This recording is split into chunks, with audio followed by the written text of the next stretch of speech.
Para esta siguiente parte, entonces, vamos a analizar cómo se generan ciertas formas de energía. Particularmente, en nuestro caso, vamos a estudiar el calor. ¿Cómo es posible generar calor? En cualquier sistema, ya sea cerrado o abierto, el calor se genera a través de transformaciones energéticas. Ya vimos que, de acuerdo a la primera ley de la termodinámica, la energía potencial, la energía cinética, la energía interna, la entalpía, todas estas son formas de energía, o el trabajo, se pueden transformar en calor. Entonces, de acuerdo a este análisis, todas las formas de energía son susceptibles a transformarse en calor, de alguna manera. El trabajo, por fricción, por ejemplo, estábamos comentando, puede generar calor. La energía interna puede generar calor, se puede transformar en calor.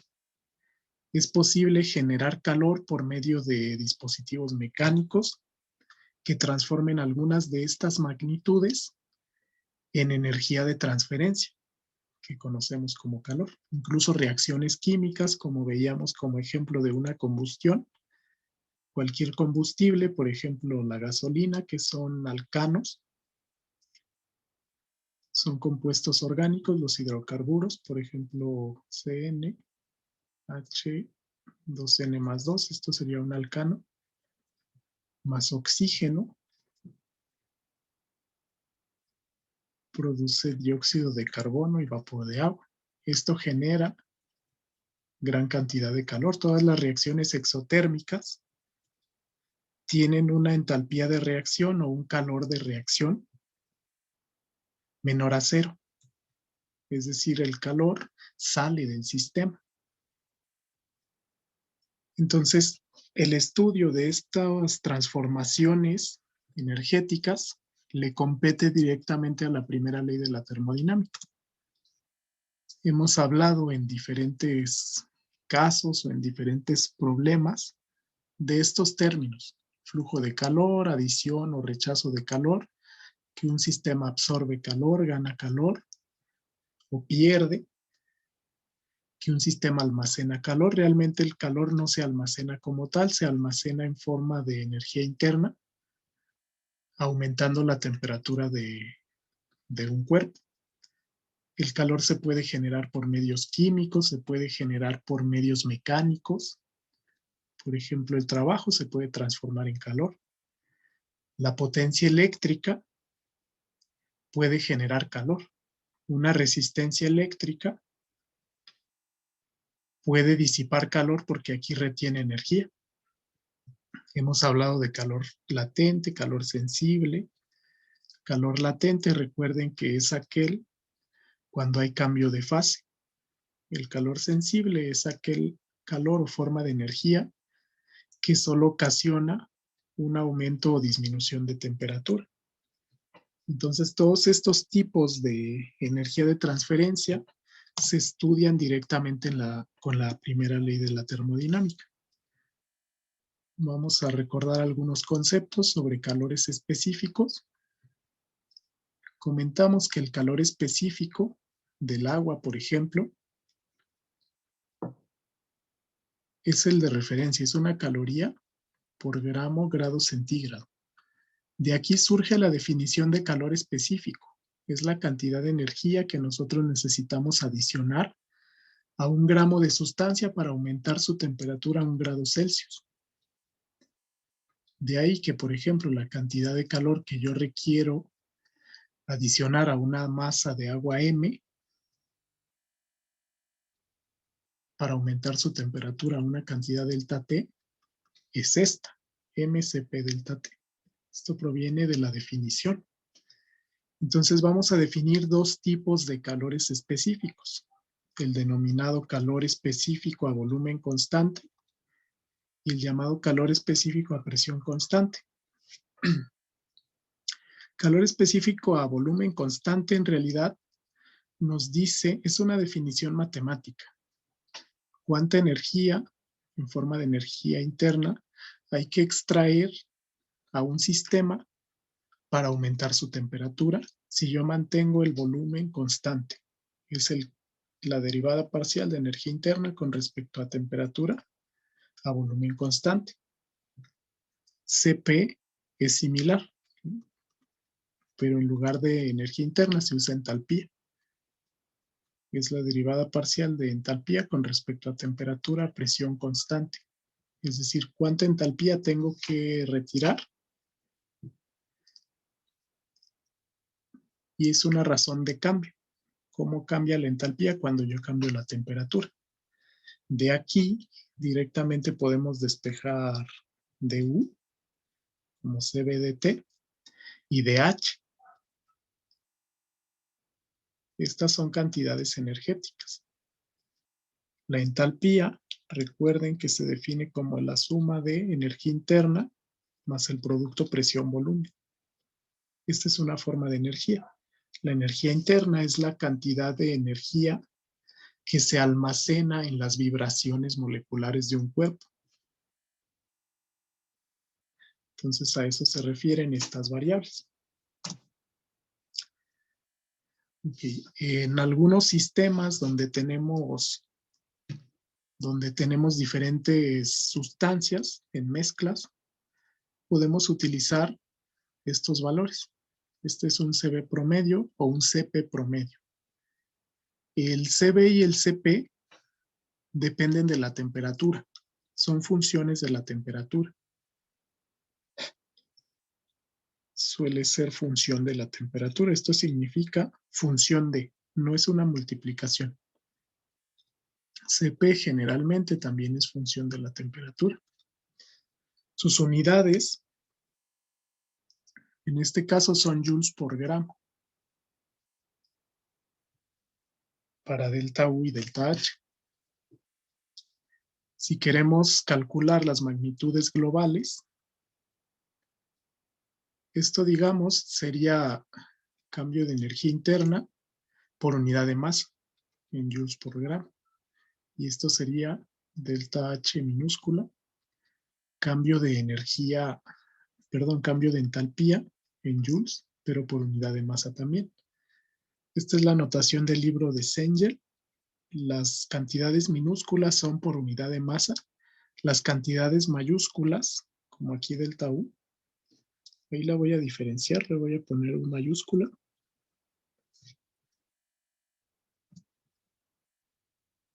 Esa delta U debe ser cantidad energética global, simplemente joules. Por eso se multiplica aquí por masa. Y acá sería delta H, simplemente joules. Entonces, estas son cantidades de energía específica, es decir, por unidad de masa. Energía entre masa. Y esta es energía global, simplemente en unidades totales de energía. Para el caso de sustancias incompresibles como sólidos o líquidos, el Cp es igual a Cv. Para gases, esto es para líquidos y sólidos. Para gases, Cp es diferente. Cp es diferente de Cv. Por ejemplo, para gases ideales sabemos que Cv es 5 medios de R. Vamos a corregir. Es decir, 5 medios de la constante universal de los gases ideales. 5 medios de R y Cp es 7 medios de R. Esto solamente para gases ideales. Entonces, Cp es igual a Cv más R para gases ideales. Si no son ideales, es necesario utilizar una función de estado para determinar esta relación. Por ejemplo, para el hierro, que es un sólido a 25 grados centígrados, su capacidad calorífica es 0.45 kilojoules por kilogramo Kelvin. Es energía entre masa por temperatura. Habiendo definido estos conceptos, vamos a revisar rápidamente la primera ley de la termodinámica. La primera ley de la termodinámica, recuerden que es un balance de energía. Su enunciado nos dice la energía no se crea ni se destruye, solo se transforma. En este caso, un balance de energía me dice que la energía total que entra en el sistema menos la energía que sale es igual al cambio total de energía. Es decir, energía de entrada menos energía de salida igual a cambio de energía. De acuerdo a esta ecuación, esta diferencia es la transferencia neta de energía por calor, trabajo y masa. Y el cambio de energía del sistema es el cambio en energías cinética, interna y potencial. De aquí surge la típica forma matemática de la primera ley, que nos dice que cambio de calor más trabajo es igual a cambio de energía interna más cambio de energía cinética más cambio de energía potencial. Si lo analizamos así, esta diferencia de energía tiene unidades netas de energía. Si lo analizamos como flujos energéticos, esta ecuación va a tener unidades de energía por unidad de tiempo, es decir, flujo de energía. Una de las cantidades que vamos a utilizar mucho es la transferencia de calor. Generalmente se coloca un punto arriba cuando es por unidad de tiempo. Esto es transferencia de calor propiamente. Entonces, de acuerdo a esto, es velocidad de transferencia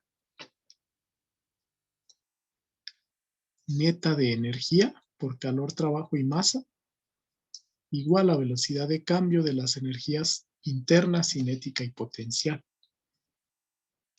Entonces, por ejemplo aquí, este cambio de energía neta del sistema está relacionado con la ecuación de la primera ley. ¿Qué significa esta ecuación? En un sistema, los cambios energéticos ocurren de la siguiente manera.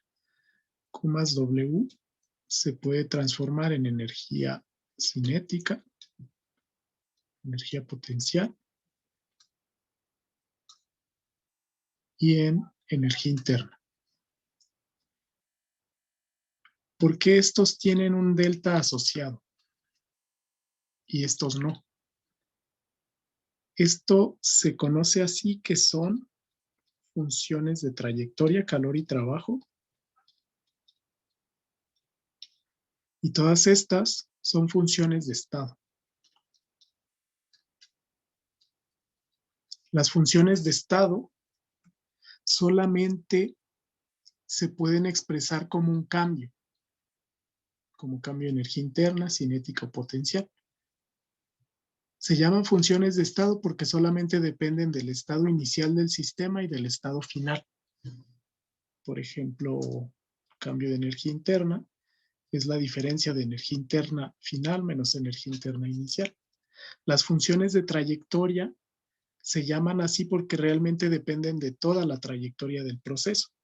Calor y trabajo, por ejemplo, sí dependen de la suma de todas las etapas del proceso. También trabajo.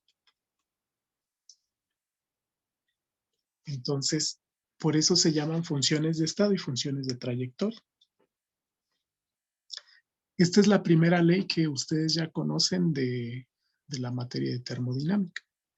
Vamos a aplicar estos mismos conceptos adicionando nuevas leyes de transferencia de calor. Ahora, ese cambio de energía, recuerden que ese cambio de energía que acabamos de definir acá, depende de todas las variables del proceso.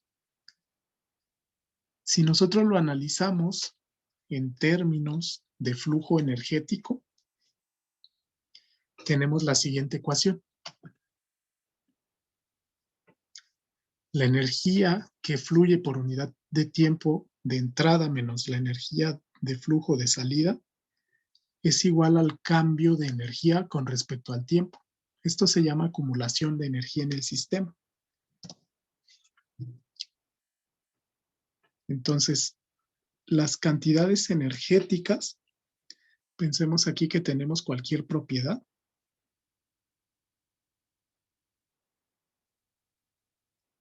Conforme transcurre el tiempo, llegan a un periodo donde estas variables ya no cambian. Es decir, este estado se llama equilibrio. En el equilibrio, se dice que el sistema ha alcanzado el estado estable. En el estado estable, este término es cero. No hay acumulación.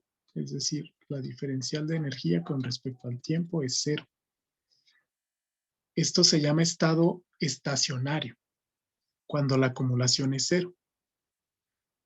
Cuando esta acumulación sí tiene un valor, se llama estado transitorio.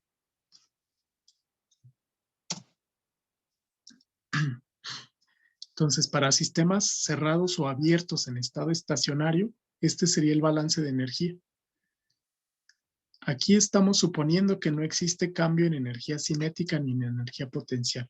Entonces, el balance de energía en un sistema cerrado directamente es este, considerando que energía cinética es cero y energía potencial es cero. En un estado cerrado, estacionario, donde no hay trabajo, podemos utilizar directamente esta ecuación. Esto considerando a volumen constante. A volumen constante, la transferencia de calor es igual al cambio de energía interna. Esto aplica solo a volumen constante. Es decir, un sistema cerrado sobre el cual las fronteras del sistema no se desplazan. Este es el ejemplo típico de un sistema pistón-cilindro. Si yo tengo aquí un gas con un volumen conocido, a volumen constante, significa que este pistón no se mueve, entonces no se genera trabajo. Como no se genera trabajo, a volumen constante la cantidad de calor es igual al cambio de energía interna, la transferencia de calor que se genere hacia ese sistema. A eso se refiere. Eso simplemente proviene de Q más W igual a delta U. Si no hay trabajo, esto se cancela. En un sistema abierto, vamos a considerar lo siguiente. Recordemos que en un sistema cerrado no hay transferencia de masa. No hay transferencia de masa hacia el sistema o hacia afuera del sistema. En un sistema abierto sí hay transferencia de masa. Generalmente los sistemas abiertos son sistemas de flujo, donde un líquido fluye a través de una tubería. Entonces, para poderlos estudiar, se utiliza lo llamado volumen de control.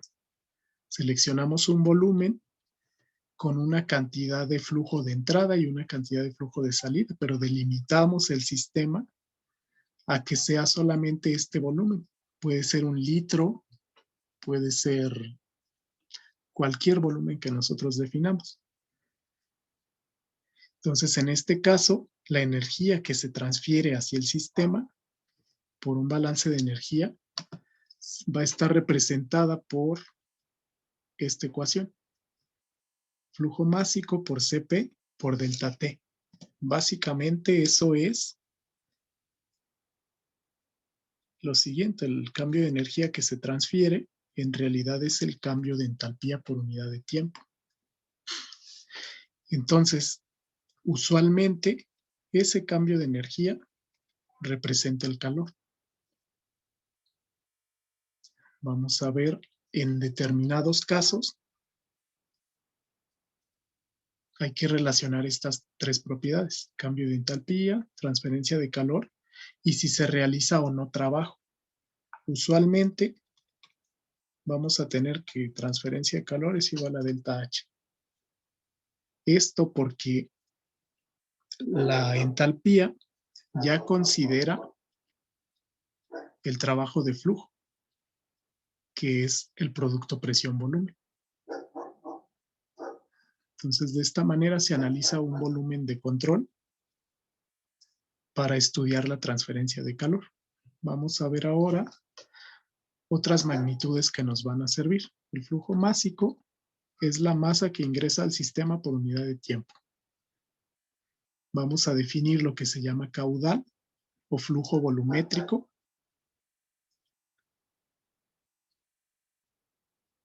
El caudal o flujo volumétrico es el producto de la velocidad lineal, esta que está aquí, por el área de esta sección. Como es una tubería, este es un área. Esto es el caudal y en realidad es volumen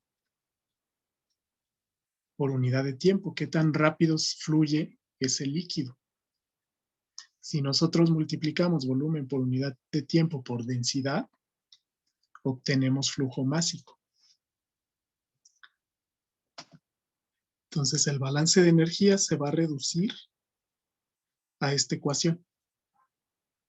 Transferencia de calor, este es calor por unidad de tiempo, es igual a flujo másico por cambio de entalpía. Y eso es igual a flujo másico por el Cp delta T. Aquí considerando que Cp es independiente de la temperatura. Si fuera dependiente de la temperatura, aquí hay que sustituir un polinomio y realizar una integración. Esto para cambios de energía cinética y energía potencial despreciables. Entonces, con esta parte vamos a cubrir un breve repaso de la primera ley de la termodinámica.